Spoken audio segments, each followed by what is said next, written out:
Welcome to our Beyond the Podium Election 2024 coverage. I'm WTOV 9 anchor Dylan Cleland. Today we are focusing on the Ohio State Senate race for District 30. Democrat Ari Faber is facing incumbent Republican Brian Chavez. Chavez was appointed to the seat last December of 2023, after Republican State Senator Frank Hoagland resigned. Here is my one-on-one sit-down with State Senator Brian Chavez. Thanks for sitting down with us. I appreciate the time here today as we approach Election Day. You were appointed to this seat, a little bit of an unordinary way of getting into the spot, but you're here, and now you're a year into it. So how's that first year been?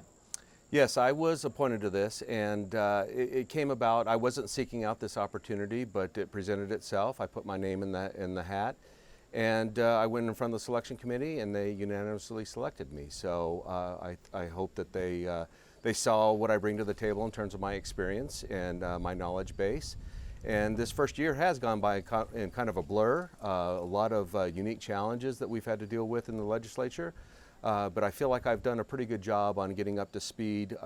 Being in the Senate is a great body to be in. We have 2 medical doctors, 3 engineers, big business owners, small business owners. So we have a good representation, and we work really well together. I was thrown right into the capital budget process and the one-time strategic fund process, and I think I did a pretty good job on offering compelling arguments to try to get some of that money that the state was offering to this district. And you have secured some money in your first year for our district. And so what are some of your accomplishments or things you're looking back on saying this is what we need to do more of moving forward? Yeah, so it's pretty eye-opening. When I was asking for volunteer fire departments to be funded, I was told that they were never been funded before. And I thought, well, that's pretty odd, you know. And I asked, well, what kind of funding do they get from the state on a regular basis? And they said, well, they don't.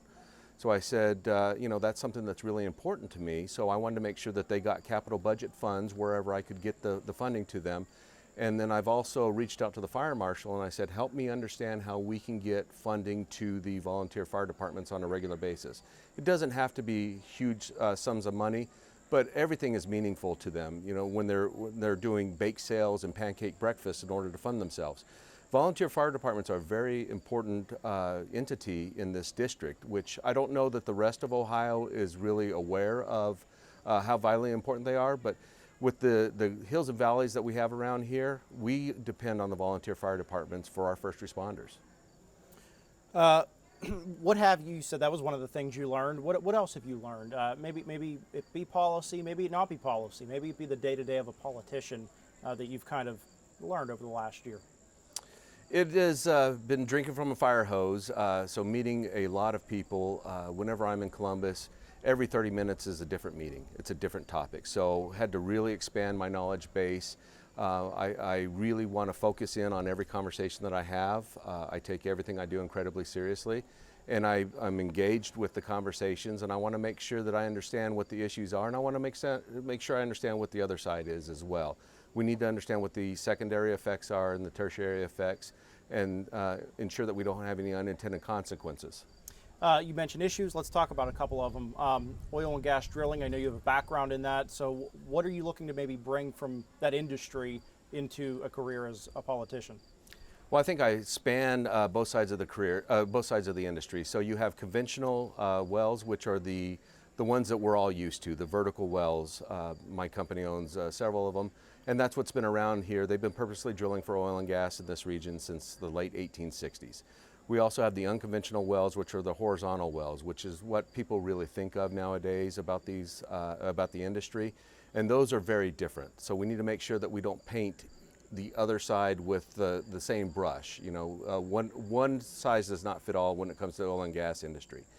I bring that knowledge to the table because we sit on a massive amount of natural reserves here in Ohio. And in fact, if Ohio, West Virginia, and Pennsylvania were its own country, we would have the 3rd largest supply of natural gas in the world, behind the rest of the United States, which is number 1, and Russia. So we are on an enormous amount of natural energy here, and we need to be able to safely and economically utilize it. What are some of your priorities or maybe issues that you're advocate for? One of the big ones is power generation. So I think that we are really looking to the future with AI, data centers, Bitcoin mining. We're consuming a lot of power. And I think, as I just mentioned with the oil and gas here, the natural gas is a huge, reliable resource that we have here. I'm trying to push to create more power generation baseload units. So we underutilize the river as it is. We have some flat ground with some plants that have seen better days. We can start over and we can make power generation units there. All the data centers don't have to be in Columbus. They can be down here, next to the power generation, put them behind the meter. I want to make sure Ohio is set to have enough electrical power to meet all of its needs going forward and be able to help our neighbors. You mentioned the steel industry, which has left many plants empty, idle along the Ohio River, and now there's this move. We've seen it in West Virginia in a couple of spots of maybe bringing something modern to those areas, revitalizing them. So power might be an industry that you could see fit for the Ohio Valley? Absolutely, and with power brings other industries. As I mentioned, the data centers will follow the power source. Intel is building these big plants just outside of Columbus. Intel creates its own ecosystem. I worked for Intel for 12 years. I know a lot of their playbook. There's a lot of support industries that can be located in this area here. We have the interstates, we have the river, we can transport, we have the workforce, we have the skilled labor.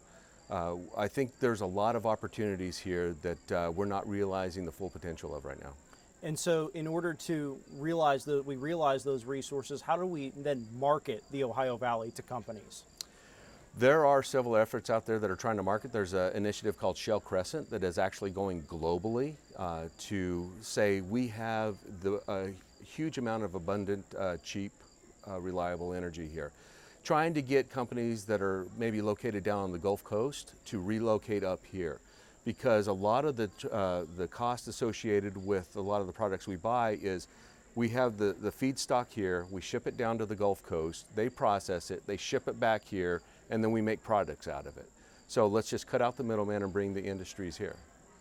Let's talk about the district. It's a very large district, as you know. You live at the bottom. We're sitting here at the top this evening for this conversation.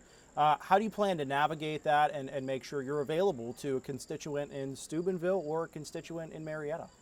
Yeah, this is my focus. So actually the district goes down below Marietta by about an hour. So I go from Meigs County all the way up here to Jefferson, Harrison County. I've put 30,000 miles on my vehicle since March. And you know, I wasn't even tracking before that. So I've probably put close to 50,000 miles on my vehicle since I've been appointed. I take this incredibly seriously. I get out, I meet with all the county commissioners. I'm on my second, sometimes third round of meeting with the county commissioners. I make myself available to any organization, whatever my time permits. The unfortunate thing is it does take me so long to drive to different places. It takes me about 2.5 hours to drive up to Steubenville. But what I want to do is when I'm up in this area, I want to have a bunch of different meetings, a bunch of different tours, and utilize that time while I'm up here. I think I've been pretty effective at it so far. If you are to be reelected and hold this position, what have you learned about going to Columbus and being able to talk to lawmakers and make change in policy? As I mentioned, I think my colleagues really respect experience. I have a broad background of experience. I'm a chemical engineer. I work for Intel Corporation. I own my own businesses, so I know what it's like to work for a global company. I know what it's like to sign the front of a check and have families depend on us to make the right decisions. So that's what I look at everything through the lens of being a business owner and trying to be prudent and pragmatic. My colleagues, as I mentioned, are very responsive and listening to each other. We discuss the issues. It's not win-lose with my colleagues, it's what's the right thing to do for the state, and I really appreciate that. I want to wrap up with one issue. It was an issue on the ballot last year, Roe versus Wade and abortion rights. It was overturned last year federally, now it's to the state.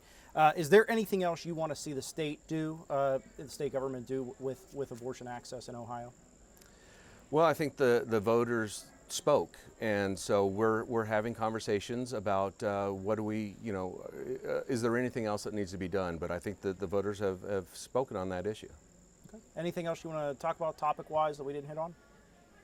I can't think of it. All right. Thank you so much. All right. Thank you.